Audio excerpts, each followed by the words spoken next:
चलिए भाई, सोमवार की सुबह नए हफ्ते की शुरुआत और एक टफ हफ्ता खड़ा है हमारे सामने। टफ क्योंकि इवेंट के लिहाज से काफी एक्शन रहने वाला है इस पूरे हफ्ते, और इसीलिए भी कि इस हफ्ते पांचों दिन हमको कामकाज करना है। पिछले कुछ दिनों ने आदत बिगाड़ दी थी, पिछले कुछ हफ्तों ने आदत बिगाड़ दी थी। इस बार थोड़ा सा दिक्कत, पर बहुत इंटरेस्टिंग सेटअप है भारतीय बाजारों का जब हम इस नए वीक को अप्रोच कर रहे हैं। फ्राइडे का सेशन आपकी स्क्रीन पर रखूंगा। बढ़िया इंट्राडे रिकवरी प्ले आउट हुई भाई। एक समय निफ्टी था 200 अंक से ज्यादा के दबाव पे, बंद हुआ 150 अंक मजबूती के साथ, यानी कि 300 सवा 300 अंक इंट्राडे में गजब की रिकवरी प्ले आउट हुई। और ये जो फ्राइडे के मूव्स आए थे, दरअसल 4 दिनों के बैक टू बैक तगड़े प्रेशर से भारतीय बाजार फाइनली उभरते हुए नजर आए। यही नहीं, एक और प्लेट स्क्रीन पर रखता हूं। पिछले कुछ दिनों से सबसे बड़ा सरदर्द था एफआईआईज की रिलेंटलेस सेलिंग। तगड़े क्वांटम के साथ एफआईआईज की कैश मार्केट में बिकवाली। फ्राइडे को हमें वहां से भी रिस्पाइट मिला। वो आपकी स्क्रीन पे 129 करोड़ रुपए फाइनली हरे निशान पे एफआईआईज ने नेट कैश इंफ्यूजन करा फ्राइडे के ट्रेडिंग सेशन में।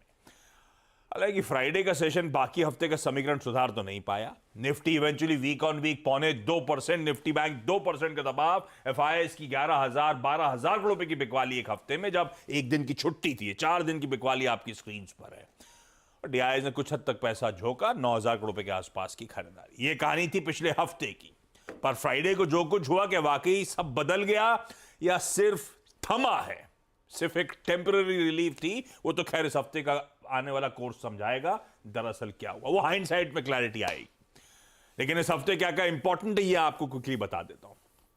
पिछले दिनों का, इवन पिछले हफ्ते के दबाव के पीछे 3 कारण थे। एफआईआईज की खूब तगड़ी बिकवाली, फेड की तरफ से, पॉवेल साहब की तरफ से वो बड़ी हॉकिश सी कमेंट्री, और प्लस वो जियोपॉलिटिकल कंसर्न जो पिछले संडे को माउंट हो गए थे। Iran Israel conflict, middle east tension.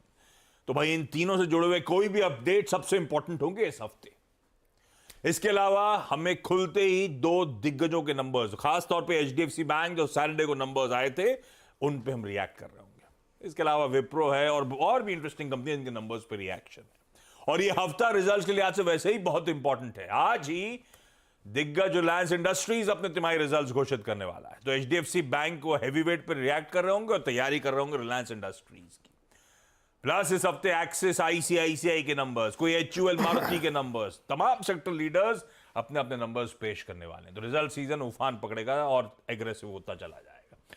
बाकी और भी बहुत कुछ इंपॉर्टेंट है, लेकिन जब हफ्ते के कोर्स को रोज रोज डिस्कस करेंगे तब उस पर चलेंगे। सुबह सुबह कंफ्यूजन ज्यादा फैलाने की जरूरत नहीं, ये सब अपफ्रंट सबसे इंपॉर्टेंट। और गिफ्ट निफ्टी कह रहा है वो फ्राइडे के इंट्राडे जो मूव्स आए थे, रिकवरी का जो ट्रेड प्ले आउट हुआ था, उसके फर्दर लेग्स हैं। 100-125 अंक गैप अप के साथ हम शुरुआत करेंगे। 0.5% मजबूती के साथ शुरू होने के इंडिकेशंस इस समय गांधीनगर से आते हुए। ऐसे में नीरज जी बगल में बैठे हैं, इनसे बातचीत होगी ग्लोबल मूड रिलेटेड। वीरू बताएंगे कैसे निफ्टी बैंक में आज नए हफ्ते की शुरुआत में हमें स्ट्रैटेजाइज करना, और से जानेंगे सारे इंपॉर्टेंट स्टॉक्स न्यूज। लाइए, आपने गिफ्ट निफ्टी दिखाया था 100-125 अंक मजबूत, हमारे एशियाई पीएस, उसके बाद यूएस के बाजार रख दीजिएगा। ये है एशिया का मूड।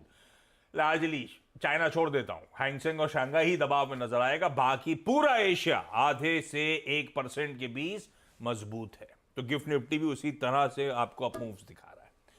और हैंडओवर यूएस से मिला जुला था।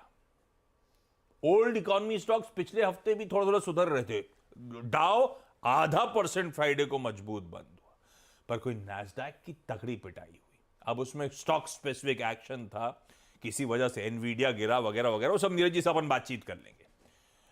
ये था ग्लोब की तस्वीर। लेकिन आज सुबह के फ्यूचर्स, वो मिला जुला जो फ्राइडे का सेशन था, उसके बाद एक तरफा मूव है।